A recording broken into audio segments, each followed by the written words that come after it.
నమో నారాయణాయ. కలియుగ ప్రత్యక్ష దైవమైన ఆ వెంకటనాథుని గురించి స్మరించుకునే తిరుమల వైభవానికి మీకు స్వాగతం. నేటి తిరుమల వైభవ విశేషాలను ఇప్పుడు చూద్దాం.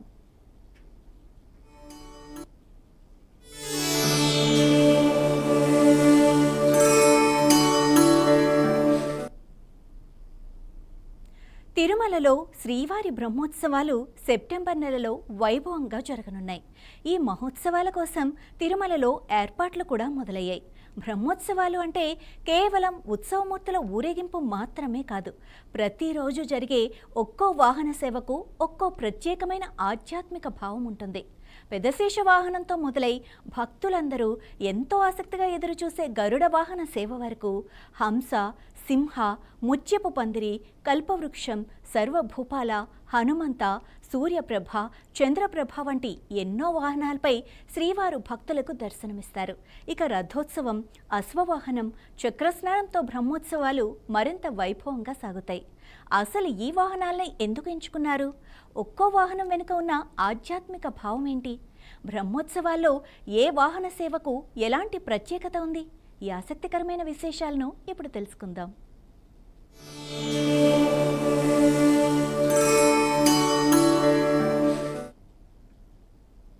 తిరుమలలో బ్రహ్మోత్సవాల సందడి మొదలైతే కొండపై ఆధ్యాత్మిక వాతావరణం మరింత వైభవంగా మారుతుంది.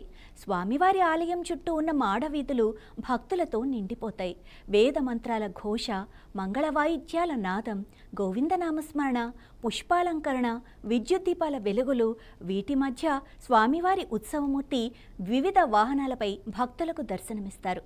ప్రతిరోజు ఉదయం ఒక వాహనం, సాయంత్రం మరో వాహనం. ఇలా బ్రహ్మోత్సవాల్లో ప్రతి సేవకు ప్రత్యేకమైన వైభవం ఉంటుంది. స్వామివారు మలయప్ప స్వామి రూపంలో శ్రీదేవి, భూదేవి సమేతంగా వాహనాలపై విహరిస్తూ భక్తులకు దర్శనమిస్తారు.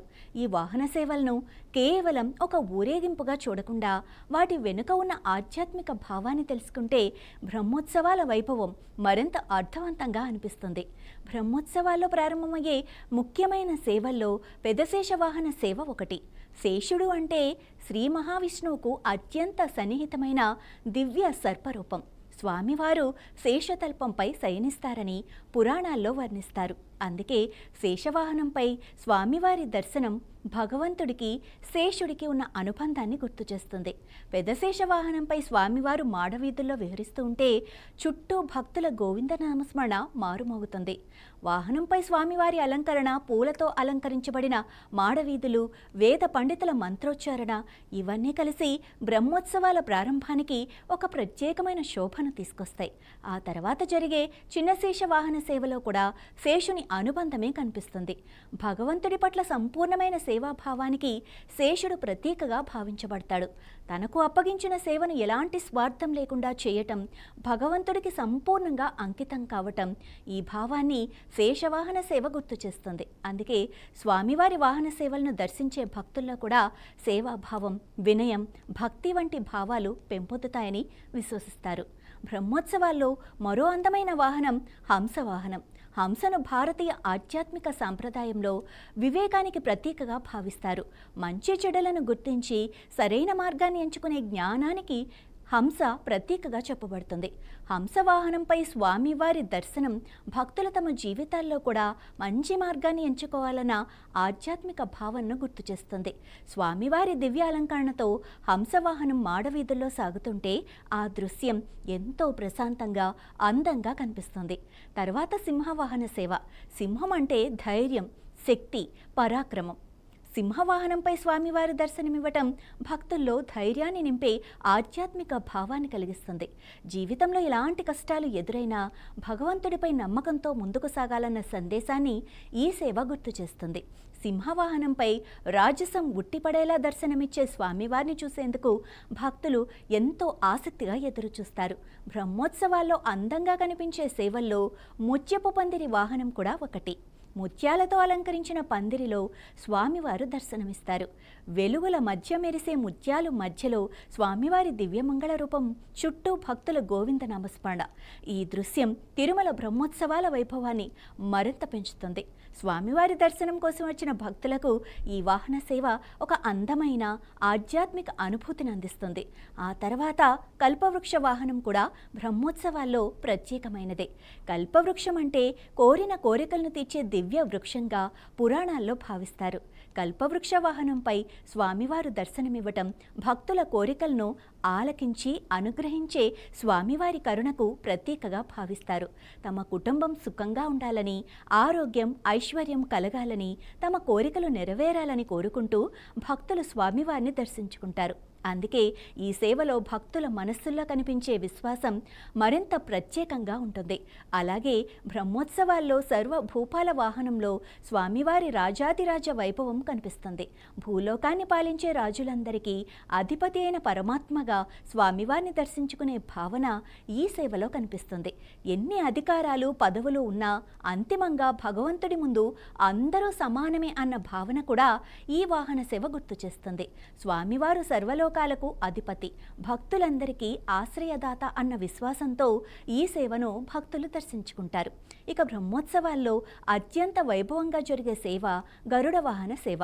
గరుడు స్వామివారి వాహనం. అందుకే గరుడ వాహన సేవకు తిరుమల బ్రహ్మోత్సవాల్లో అత్యంత ప్రత్యేకమైన స్థానం ఉంది.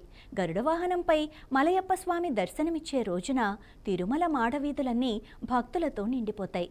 స్వామివారి గరుడ సేవను దర్శించేందుకు దేశంలోని వివిధ ప్రాంతాల నుంచి భక్తులు తిరుమలకు తరలివస్తారు. గరుడుడిపై స్వామివారి దివ్యమంగళ రూపాన్ని దర్శించుకోవటం తమ అదృష్టంగా భావించే భక్తులు గోవిందనామస్మరణతో తిరుమలను మారుమోగిస్తారు. గరుడు భక్తి శక్తి వేగానికి ప్రతీకగా భావిస్తారు. స్వామివారికి అత్యంత సన్నిహితమైన వాహనంగా గరుడుడికి ప్రత్యేకమైన స్థానం ఉంది. అందుకే గరుడ సేవ రోజున కనిపించే ఆధ్యాత్మిక వైభవం బ్రహ్మోత్సవాల్లో మరే ఇతర సేవకు తీసిపోని స్థాయిలో ఉంటుంది. భక్తులు గంటల తరబడి ఎదురు చూసినా ఒక్కసారి స్వామివారి గరుడ వాహన దర్శనం లభిస్తే ఆ నిరీక్షణంతా మర్చిపోతారు.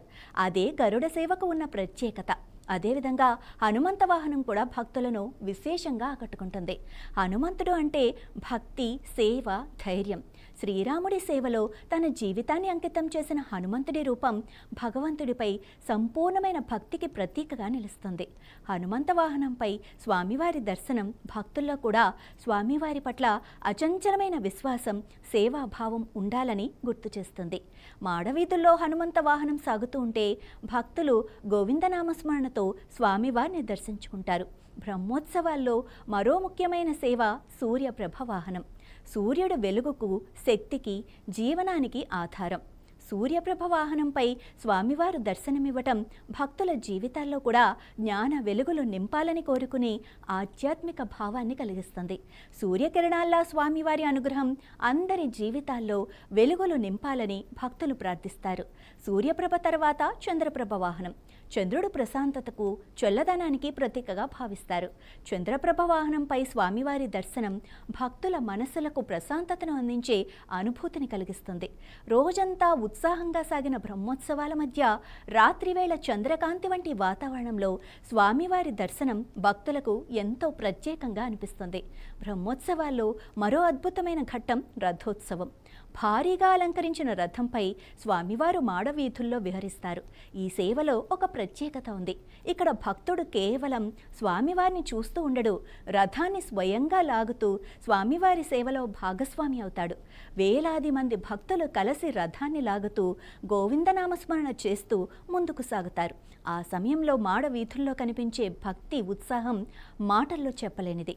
ప్రతి చేయి స్వామివారి రథానికి తాకినప్పుడు ప్రతి భక్తుడు తన వంతుగా కైంకర్యం చేస్తున్నానన్న భావన పొందుతాడు. అందుకే రథోత్సవం భక్తులకు అత్యంత దగ్గరైన సేవగా నిలుస్తుంది. ఇక బ్రహ్మోత్సవాల చివరి దశలో జరిగే అశ్వవాహన సేవ కూడా ఎంతో విశేషమైనది. గుర్రం వేగానికి, చురుకుదనానికి, విజయానికి ప్రతీకగా భావిస్తారు. అశ్వవాహనంపై స్వామివారి దర్శనం బ్రహ్మోత్సవాల వైభవాన్ని మరో శిఖరానికి తీసుకెళ్తుంది. మాడవీధుల్లో స్వామివారి ఊరేగింపు, భక్తుల గోవిందనామస్మరణ, వేద మంత్రాల ఘోష, మంగళ వాయిద్యాల నాదం ఇవన్నీ కలిసి తిరుమల కొండపై ఒక అద్భుతమైన ఆధ్యాత్మిక వాతావరణాన్ని సృష్టిస్తాయి. బ్రహ్మోత్సవాల చివరి ఘట్టాల్లో అత్యంత పవిత్రమైనది చక్రస్నానం. స్వామివారి సుదర్శన చక్రానికి పవిత్రమైన పుష్కరిణిలో స్నానం చేయించే ఈ ఘట్టాన్ని దర్శించేందుకు భక్తులు పెద్ద సంఖ్యలో తరలివస్తారు. బ్రహ్మోత్సవాల రోజుల పాటు జరిగిన ఉత్సవ వైభవానికి చక్రస్నానం ఒక పవిత్రమైన ముగింపును అందిస్తుంది. స్వామివారి అనుగ్రహంతో తమ జీవితాల్లో కూడా మంచి జరగాలని కోరుకుంటూ భక్తులు ఈ ఘట్టాన్ని భక్తి శ్రద్ధలతో దర్శించుకుంటారు. తిరుమల బ్రహ్మోత్సవాల్లో కనిపించే ప్రతి వాహనం కేవలం ఒక అలంకరణ కాదు. శేషుడు సేవాభావాన్ని గుర్తు చేస్తే హంసం వివేకాన్ని చెబుతుంది. సింహం ధైర్యాన్ని చూపిస్తే హనుమంతుడు భక్తి సేవకు ప్రతీకగా నిలుస్తాడు. కల్పవృక్షం కోరికలను గుర్తు చేస్తే సూర్యప్రభ వెలుగును అందిస్తుంది. చంద్రప్రభ మనసుకు ప్రశాంతతనిస్తే గరుడ వాహనం స్వామివారితో ఉన్న దివ్య అనుబంధాన్ని చాటుతుంది. ఇలా ఒక్కో వాహనం ఒక్కో ఆధ్యాత్మిక భావాన్ని భక్తుల మనస్సుల్లో నింపుతుంది. వాహనాలు మారినా స్వామివారి దివ్యమంగళ రూపం ఒక్కటే. సేవలు మారినా భక్తుల గోవింద నామస్మరణ మాత్రం అదే. అందుకే తిరుమల బ్రహ్మోత్సవాలు కేవలం ఒక ఉత్సవం కాదు, స్వామివారిని ఒక్కో వాహనంపై ఒక్కో ప్రత్యేక భావంతో ఒక్కో దివ్య రూపంలో దర్శించుకునే మహోత్సవం. ఇవే నేటి శ్రీవారి తిరుమల వైభవ విశేషాలు. ఓం నమో నారాయణాయ.